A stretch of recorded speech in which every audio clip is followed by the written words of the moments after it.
Join the Wisconsin Chamber Orchestra for Regeneration with Canopy Dance. Explore music and movement as Canopy Dance Company joins the orchestra on stage. The evening will feature 3 world premieres, 2 local composers, and a piece by a Grammy-nominated composer. Join the WCO on Friday, February 27th at 7:30 p.m. Tickets are available at wcoconcerts.org/regeneration. Clear your calendar for March 20th and get ready to party for a purpose.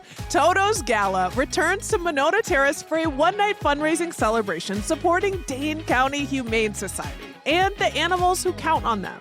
Enjoy incredible food, flowing drinks, inspiring stories, and yes, adorable animals. Grab your friends, dress to impress, and be part of a night where fun and giving go hand in hand, coming together for good. Tickets are on sale now, and RSVPs close March 6th. Get your tickets today at giveshelter.org/Toto. This is CityCast Madison.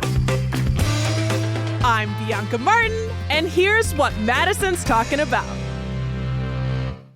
Today, Madison has recently been exposed to the highly contagious virus, the measles, and public health officials are urging everyone to ensure they're vaccinated. This Monday, Public Health Madison and Dane County announced that all exposure locations have expired, but still, the virus is making a comeback in the U.S., and we want you to be prepared. With me today to talk about it all is longtime doctor, former WPR broadcaster, and the host of the Stay Well with Dr. Zorba Pastor podcast, Dr. Zorba Pastor. Zorba, welcome back to CityCast Madison. Thank you. It's great to be here. Great podcast. You give really good information that everyone can use in the city, and that's critical. Information is good, and your information is the best. Oh my gosh. And likewise, that's why we're having you here. It's just great to see you and at such an important moment. I want to start off by getting a bit of a vibe check from you, frankly. Madison has recorded 2 instances of the measles this month. One case, a UW-Madison student, and another in a traveler who passed through town. Is that a surprising thing to you to hear in the year 2026? Well, we expected measles to be pretty much wiped out when you look at it. And last year, there were like 2,000 cases of measles, and people do not realize how bad measles was, how bad it is, how bad it can be. And the reality is we're not taking it seriously. I mean, it can be fatal. It can be fatal. So let me tell you. So first of all, I'm an old guy. I had measles, okay? I had measles as a kid. My mother had me, I lived in Chicago. My mother had me in a dark room for 10 days because she was afraid I would go blind, because you can go blind with measles through meningitis and encephalitis. No TV, nothing to read. In August, it was in the summer, and she fed me boiled beef because before the web, she thought boiled beef would be good for me. So first of all, measles itself is awful. I mean, it's awful. And you can get seizures from measles. You can get encephalitis. There'll be a certain number of deaths from measles. And with the immunization, it is 97% preventable. 97%. And immunization basically is actually about as natural as you can get. It is a shot. Put it in your arm. Your body develops antibodies to a virus-like particle. And then if you breathe in the virus, your antibodies are there. I mean, what could be more natural than that? And people, are afraid of it because all of the rubbish that's coming out of Washington. Well, in the most recent local case, Holiday Inn Express on the east side of Madison was listed as a possible place of exposure. And in the case of the UW-Madison student, multiple high-traffic locations around the city were exposed, including Union South, Qdoba on Park Street, and several UW buildings. So naturally, when serious infections like this are on the move, staying up to date and accurately is so huge, and it's on everyone's mind.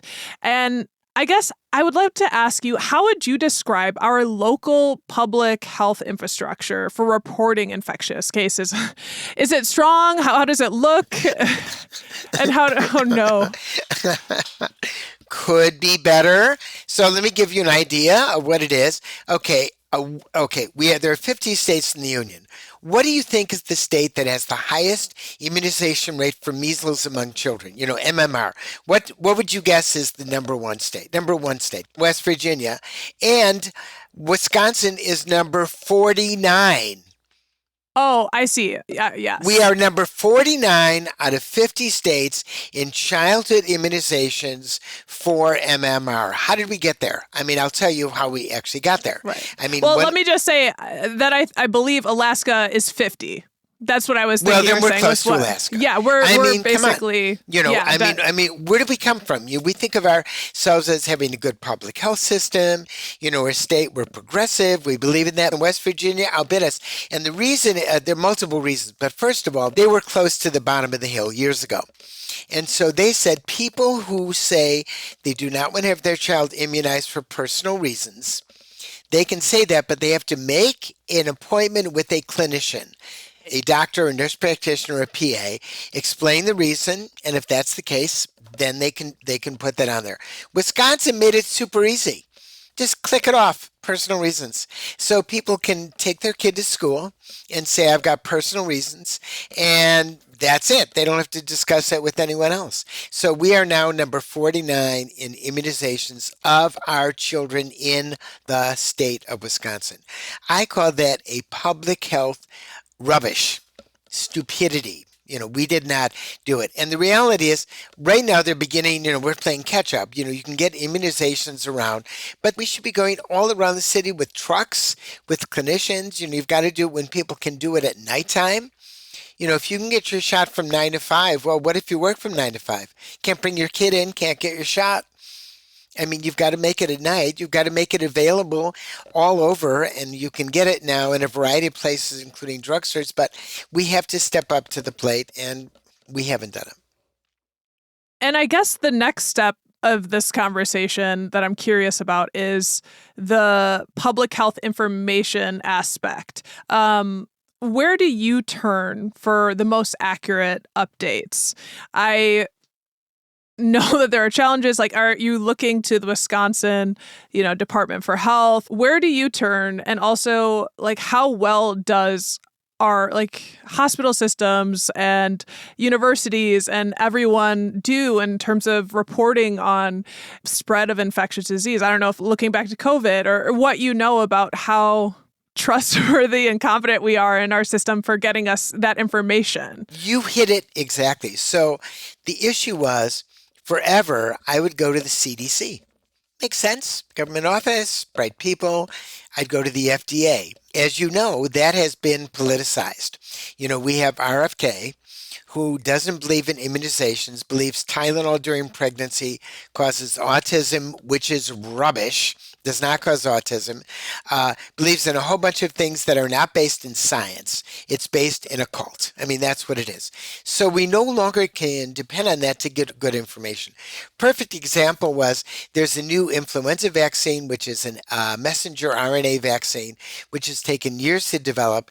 And the head of FDA said, no, we don't really think it's developed, even though you've got double-blind, placebo-controlled trials because we don't believe in messenger RNA vaccines. Well, we got to step up to science. So the answer is you want to go to institutions that you trust. I trust the Mayo Clinic. I trust the University of Wisconsin. I trust Johns Hopkins. These are academic institutions. So that's where I would go to get good information that is curated. That's what I would do.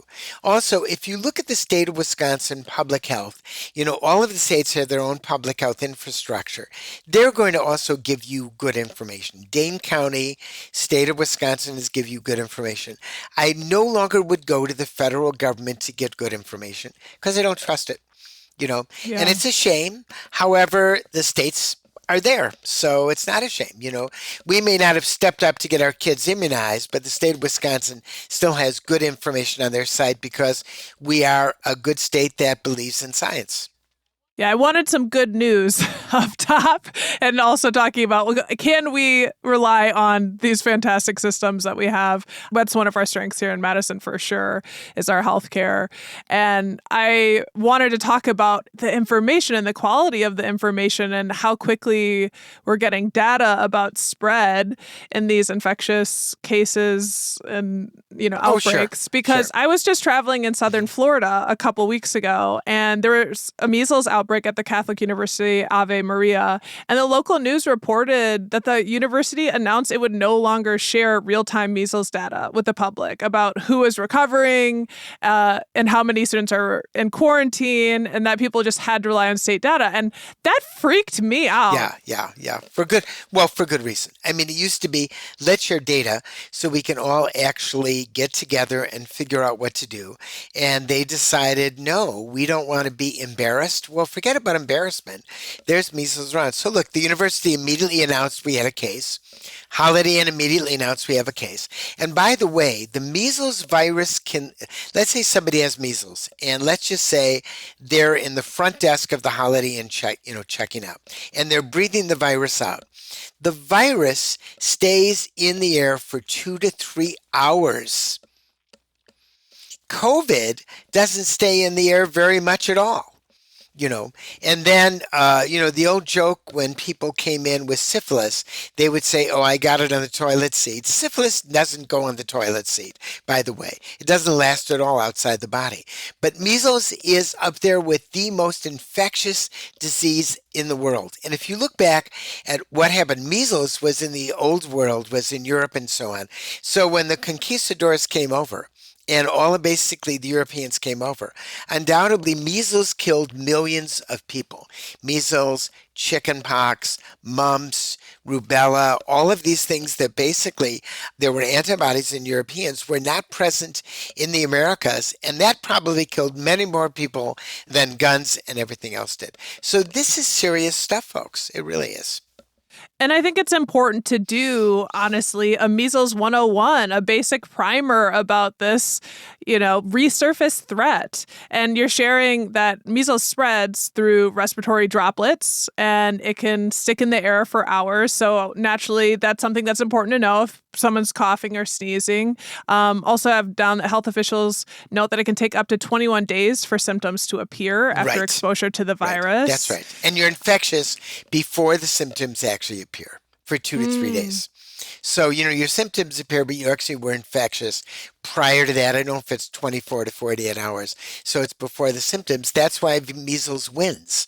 Because some people, they don't realize they're infected. They go in the room, they breathe with someone else. So it's dangerous. I spoke to a woman the other day, very interesting woman, and she told me, this had to do with polio, an older woman. Her mother didn't believe in immunizations. And in the 50s, when all the children got polio immunizations in school, her mother did not let her get it, even though there was polio all around, because her mother didn't believe in it. And when she went to college, she went to the student health care to get immunized for polio, and they couldn't believe that she never got the childhood immunizations. She's older now. She said, I am still angry at my mother. I mean, her mother has died a long time ago, but because her mother did not believe in science. Talking about opening her up to risk, my goodness. And so what is the best way folks can protect themselves? Well, first of all, you want to find out if you were immunized for measles. I mean, that's what you want to do. So the way that you should do that is ask your parents whether or not you were immunized for measles. I mean, that's kind of step number one. Step number two is if you don't know if you're immunized, get immunized. And that means, at the university, the public health, you can get immunized for measles. And ultimately, that really is what you want to do. So that's your answer if you don't know. Now, if you're older like me, you probably had measles, but if you're not sure, get immunized. That's the only thing. We have no treatment for measles once you get it. I'm kind of on the paranoid side.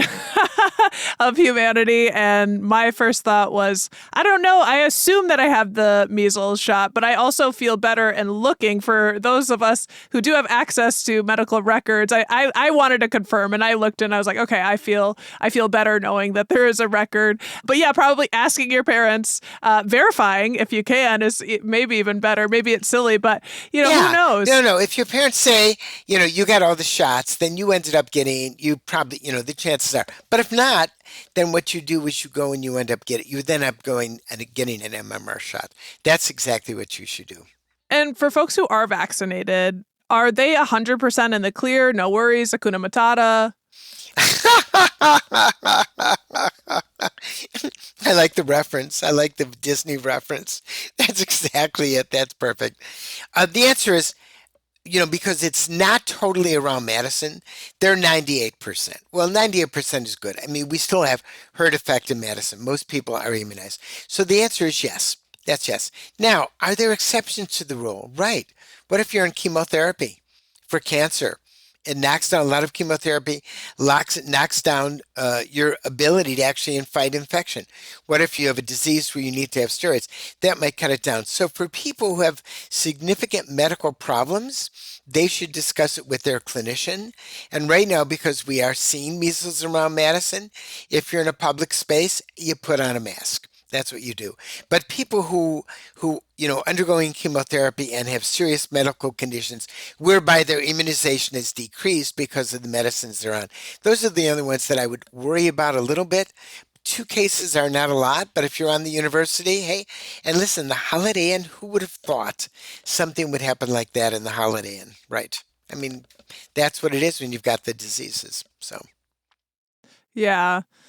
And what about for people who are not vaccinated and are moving through the world?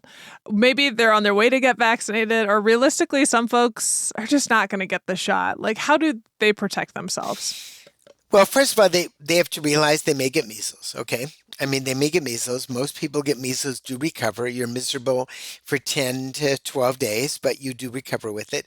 As an adult, you have more risk, but you're willing to take that risk. If you're worried, you got measles around here, you wear a mask. Most people who don't get immunized are not worried. They're not worried about getting it. And you know what I say? It's okay. Whatever you get, you take your risk, you take your chance. If you go out, you get in your car and you don't wear a seatbelt, you take a chance, right? If you drive, like a bat out of hell when it's an ice storm in Wisconsin, you take your chances, right? Now, if you drive down the road, you might kill me on the road. I worry about that. But if you're just, you take your risks, you take your chances. If you look at the anti-immunization crowd, it's really only 5 to 10% of the population. The immunization curious are different. The people go, well, I'm not really quite sure. And that's why getting good information makes a difference. And getting that information from your clinician. The person you trust is your doctor, your nurse practitioner, your PA. Why do you trust them? You bring your body into them, you disrobe, they touch you in places that no one else other than a romantic partner touches you. You are going there for information because you want to be well. You must trust them in some way. Those are the people that you should have the conversation with because they're the ones who are going to be scientifically based. And then you make the decision for yourself. We all take risks in this world. If you want to take a risk with that, that's okay. But get the information. Be a conscientious consumer. I mean, you think about a car before you buy it. You think about a flat screen TV. You think about a computer. You decide whether or not you're going to buy an iPhone or an expensive Android phone. At least do the same with your health care. Come on. At least spend more than being on a website where you go down a rabbit hole. Look around the same way you do with stuff that you buy. That's what I would recommend. Mm-hmm. And who's most susceptible to the virus? Well, the most susceptible are young kids and old people. So children under the age of 5 are the most susceptible to get it. If they haven't gotten it, they're the ones, and people who are over the age of 65, but certainly over the 75, because they may really not have, enough, if you will, antibodies in them to protect against measles that they had naturally. So it's the very young and the very old that are most susceptible, and those who have major medical problems such as cancer, who are on chemotherapy. They're the most susceptible. And once again, go outside, wear a mask. You cut down the risk that you're going to get it, in a major way. It's only 2 cases. But only 2 cases. It's like, there's an old statement. There's no such thing as one mouse in the house. There's always more. So that means there are always more that are still around.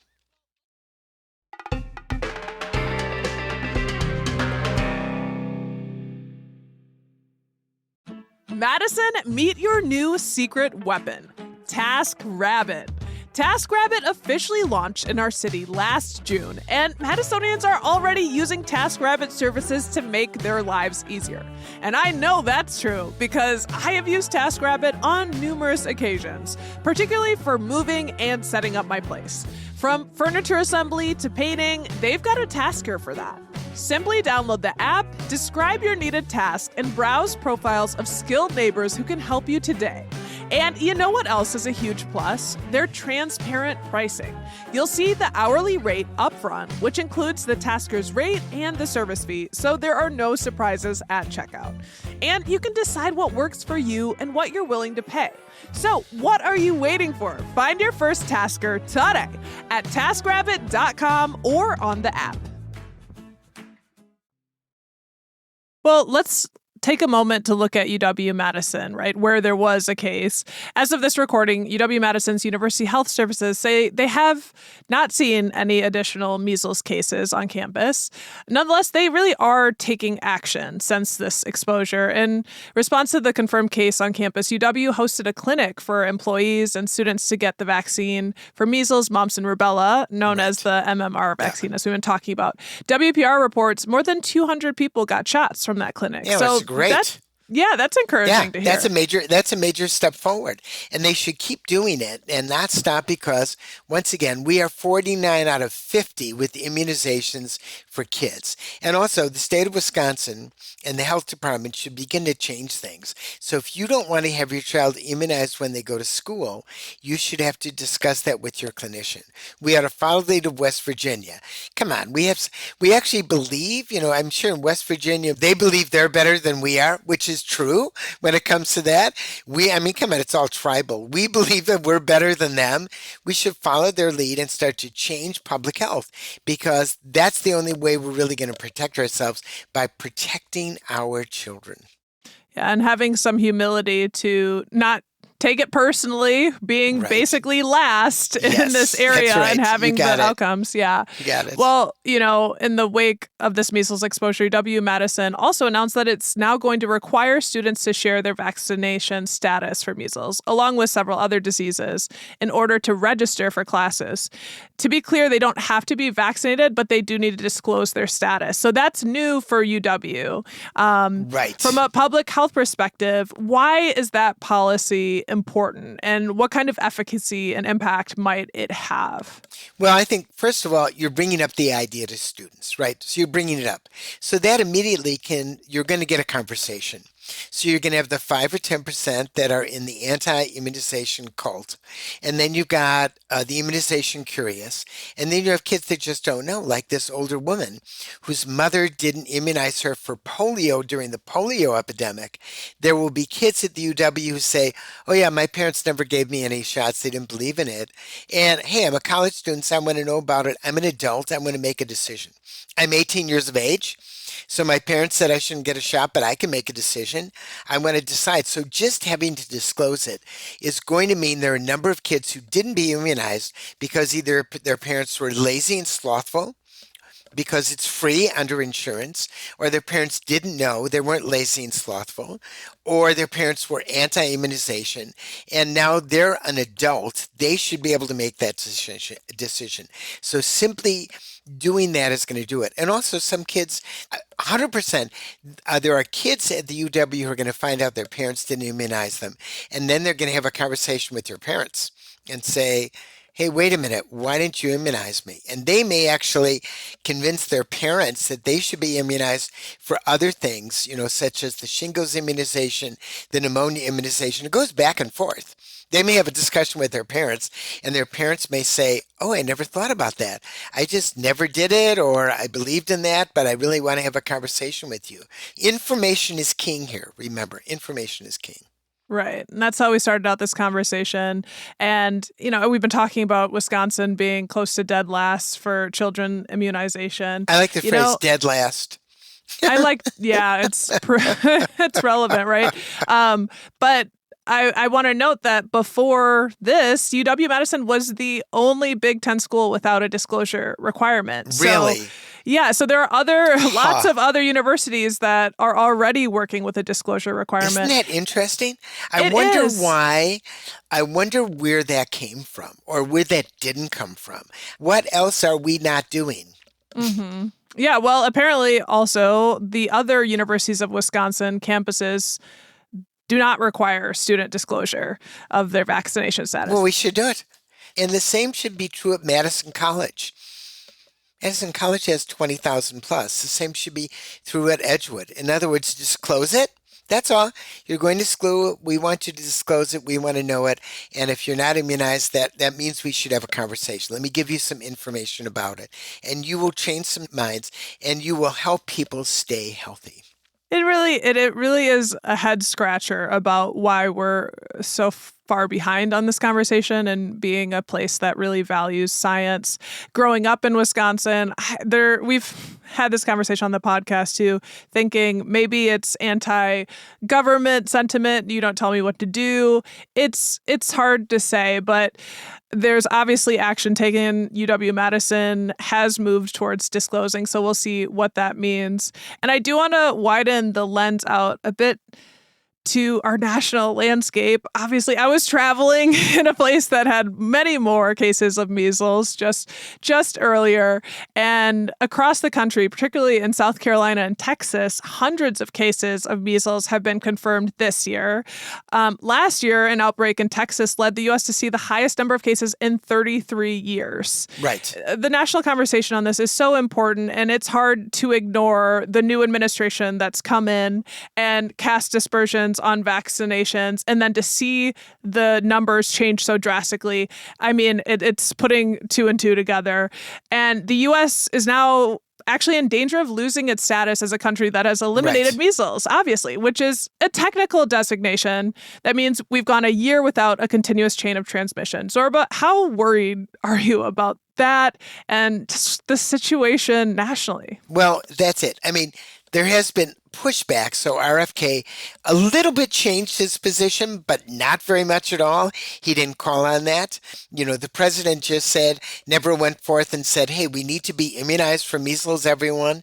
We have leadership that's going down the rabbit hole of non-science in that way. And so I have thought that what we're going to have, we have to have more cases of measles. We have to have more deaths. That's what we have to have before people say these are preventable deaths, and it's an abomination. That's what it is. I mean, come on, I'm science. When I first started practice, we used to see a lot of meningitis. Then we developed a vaccine called the Hib vaccine, Haemophilus influenza B, which is actually a bacterium, and we don't see meningitis anymore. We hardly see it. I had 4 or 5 cases from probably 78 to around 85, 86 during that time, people. All of the children, all of them survived, and all of them lost IQ points. They lost IQ points because that immunization wasn't around. I mean, the immunization is around. So what's going to happen is you're going to have children who get meningitis. You're going to have children from measles. It's a big, giant issue. And until the public pushes back, it's not going to happen. We will eventually get pushback, and I think we're beginning to get that because at some point the public's going to say, wait a minute. You mean my child? You mean insurance is not going to cover me because the feds don't recommend it? We're just not quite at that point yet, but it is going to happen very soon. Just thinking about what happened during the COVID pandemic, everything we went through day to day, covering and reporting, the numbers going up. And I just was in shock along with so many people in the country. Like, how are we fumbling the situation so badly? Right. So watching it in real time, watching the administration not stepping in, and we're thinking, who's going to handle this? And then a miracle, almost a miracle in science, the mRNA vaccine was fast tracked, was made and solved this after, but so many people died, and it just feels shocking. It just feels shocking that we're in this situation at all. And I saw on a CBS News segment an infectious disease physician and former CDC official say that he does not have faith in the U.S. for handling measles very well. No, right. Who would have thought? And here it was with COVID, which in many ways, I mean, the science was great, but we mishandled the public health rollout of the importance of this. I mean, clearly you look back and you say, what did we do wrong? Well, obviously we did a number of things wrong, and that has bled over to a disbelief in science that we're actually seeing right now. I mean, that's frankly what it did. How did it happen? What did we do wrong? I don't know exactly. There are multiple things, but yes. And he's right. We're not going to handle the measles. And it's not as if measles is going to go away anytime soon. It's going to continue because once the virus gets a hold on it, it just keeps on moving from person to person to person. So we haven't seen the end of it, and we won't see the end of it until we have national leaders who go out and say everyone should be immunized. It's not going to happen until then, but it'll be spotty. So in places where there is more anti-vaxxers, Florida and Texas and other spots, you're going to see more measles cases than in Wisconsin.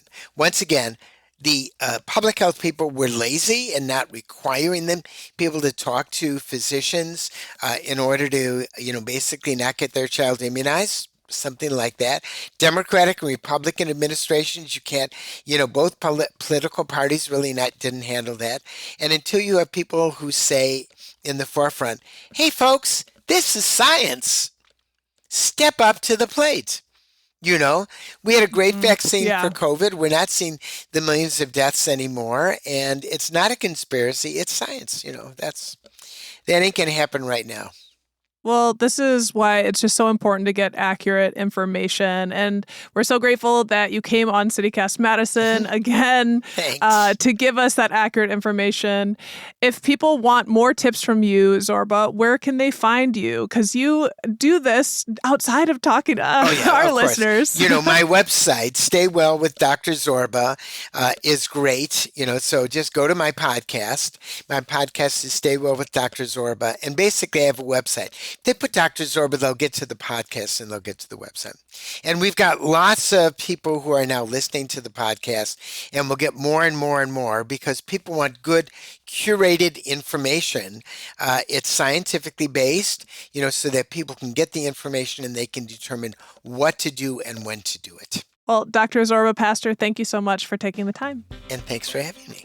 That's Dr. Zorba Pastor. You can hear more from him by checking out his podcast, Stay Well with Dr. Zorba Pastor.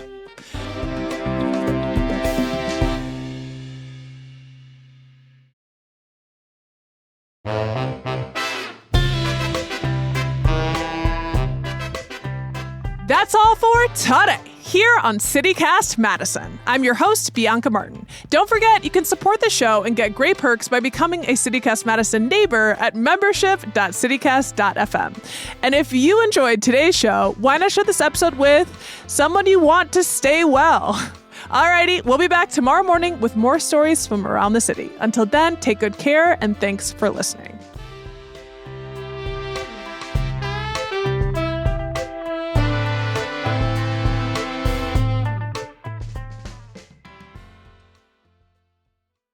Stay well